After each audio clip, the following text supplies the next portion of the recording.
Köroğlular və Həmzələr 1-ci bölüm Köroğlu dünyası Köroğlu dünyası hiddətdən və üsyandan başlayır. Hiddət və üsyan mərdliklə əkizdir. Çünki onların hər ikisi zirvə səviyyəsinə qalxan, parlaq, ilkin, ehtizazlı hisslərdir. Hər ikisində böyük inkar yaşayır. Səmanın bağrından qopan şimşəklər kimi, sahilinə sığmayan sellər kimi, yeri göyə, göyü yerə qatan zəhmili, amansız və əzəmətli tufanlar kimi. Üsyanda ali bir qüdsiyyət yaşayır. Dünya təmizlənir. Çayların axarı, çiçəklərin ətri, dağların vüqarı qayıdır dünyaya. Bulaq suyu kimi durulaşır aləm. Səmadakı şimşək və yerdəki Köroğlu nərəsi əkizdir. Şimşək səmanın hiddətidir.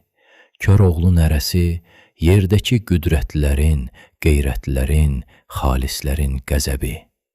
Hər ikisi möhtəşəmdir. Köroğlu qoşa bulaqdan su içmişdi. Ona görə də nərəsindən aslanlar hürkür, quşlar qanad salır. Qırat dəryadan, Misri qılınc, ildırım parçasından yaranmışdı. Köroğlunun qüdrəti təbiətdəndir. Ona görə də o, sözün böyük mənasında təbiidir, həm də qeyri-adidir. Təbiidir çünki ilahi güc ona təbiət tərəfindən bəxş edilmişdi. Qeyri-adidir çünki ilahi qüdrətə malikdir. Köroğlu nərəsinin yeri göyü titrədən əzəməti qoşabulaq suyunun təsirindəndir. Misri qılıncın kəsəri ildırımdandır. Qıratın səmavi sürəti, dəyanəti, sədaqəti dəryadandır. Atasının gözü çıxarılan gündən başlanır Köroğluluq. Təbiət öz qəhrəmanını sevir. Ona dünyanın ən gözəl atlarını bağışlayır, ən iti qılıncını bəxş edir, ən gözəl bulağın suyunu içirdi. Köroğlunu döyüşə təbiət özü hazırlayır. Şimşək göydə çaxır, Köroğlu yerdə. Yerin də göy kimi şimşəyə ehtiyacı var. Köroğlu yerin şimşəyidir. O şimşək kimi əzəmətlidir, qeyrətlidir, mərddir, sərtdir, genişürəklidir, şairanədir. Tək başına ordular yarır. Dost yolunda başından keçəndir. Paşanın, xotkarın, xanın dərisinə saman təpəndir. Həm də son dərəcə incə qəlbli olan nigarla, alma gözlü, qız bir çəkli qıratla, mərd dəlilərlə, əzəmətli çənlibellə bir nəfəs alan şairanə xilqətdir. Nifrətinə bərabər məhəbbəti var, hiddətinə bərabər nəvazişi var, nərəsinə bərabər kövrəlməsi var, sərtliyinə bərabər zəifliyi var, icidliyinə bərabər sadəlöflüyü var, qəhrəmanlığına bərabər körpəliyi var. Dəlilərin birinin başı ağrıyanda bağrı yarılır. Qıratın belinə sıçrayıb düşmən üstünə cumur. Qıratla insafsız rəftar Köroğlunun ürəyini qanadı. Canım Həmzə, gözüm Həmzə, Həmzə, incitmə Qıratı. Eybəcər və naqis düşmənə canın deyə müraciət etmək Qırata olan məhəbbətdəndir. Qırat Köroğlunun həm dostu, həm də ərköyün balasıdır. Qıratın döyülməsinə, incidilməsinə, zalımlara qan utduran Köroğlu tab gətirməz, sızlar. Sən olasan duz çörəyim Həmzə, incitmə Qıratı. Bu sözlərdə bir yalvarış da var. Ancaq Köroğlu alçalmır, əksinə yüksəlir. Ürəyi kövrəklik qəhrəmanlara çox yaraşır.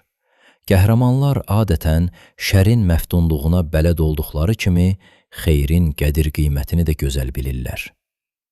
Qıratın nəyə qadir olduğunu hamıdan yaxşı Köroğlu bilir. Çünki hamıdan çox Qıratı Köroğlu sınayıb. Əylən deyim Qıratın qiymətini. 80 min sərkərdə mala da vermə. 80 min ağ tüklü qəmər öyəcə, 80 min xəzinə pula da vermə. Köroğlunun saf və zərif hissiyyat dünyasında şairanəliyin də öz yeri var. Göylə gedən 5 durnalar, bizim ellər yerindəmi? Bu sözlər əsl şair ürəyindən qubub gəlib. eli ilə, obası ilə bir nəfəs almaq Köroğlunun əsilliyindəndir. Ancaq Köroğluda duyduğumuz həssaslıq artıq şeiriyyət səviyyəsinə yüksəlmişdi. Qıratı dərin bir hüzünlə xatırlayanda Köroğlu şairdir. Canım Qırat, gözüm Qırat, ya Rəbb, Qırat dururmu ola? Nə qədər təbii, kövrək və hüzünlü poeziyadır. Köroğlu şairdir, ürəyi cuşa gəlir. Məni binadan bəslədi, dağlar qoynunda, qoynunda. Köroğlu şairdir, çünki qadın mehrinin böyük mənasını, şeiriyyətini həssaslıqla duyur. Qadın incikliyi onu incidir, sarsıdır, ürəyini titrədir. Ala gözlü Nigar xanım, üzün məndən niyə döndü?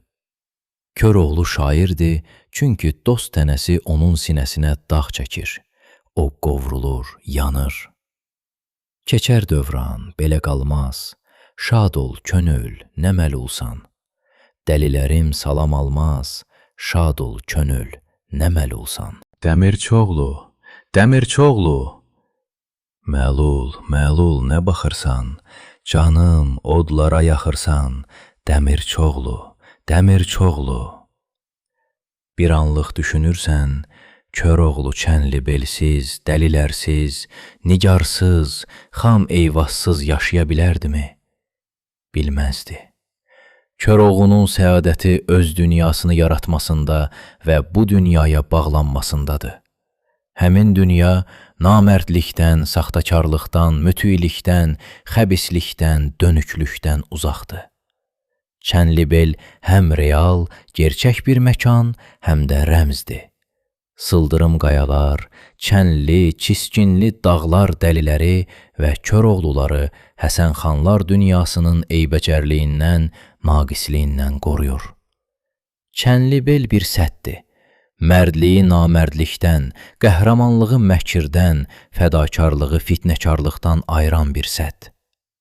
Çənlibel qayda qanunlarında makişiliyə, gədalığa, qeyrətsizliyə yer yoxdur. Həmin qanunların mənası budur. İgid gərək meydan ala, düz dura. Müxənnət ölkəsi tavanmaq gərək. Dost yolunda başdan keçmək lazımdır. At igidin qardaşıdır. İgid, igid qulluğunda olar. Köroğlu bütün dəlilərini igidliyi ilə özünə cəlb etmişdi. Onlarla mərd-mərdanə vuruşmuş, onlara doy gəlmiş və öz silahdaşına, dostuna çevirmişdi. Dəlilər Köroğlunun üstünlüyünü təsdiq etmişlər.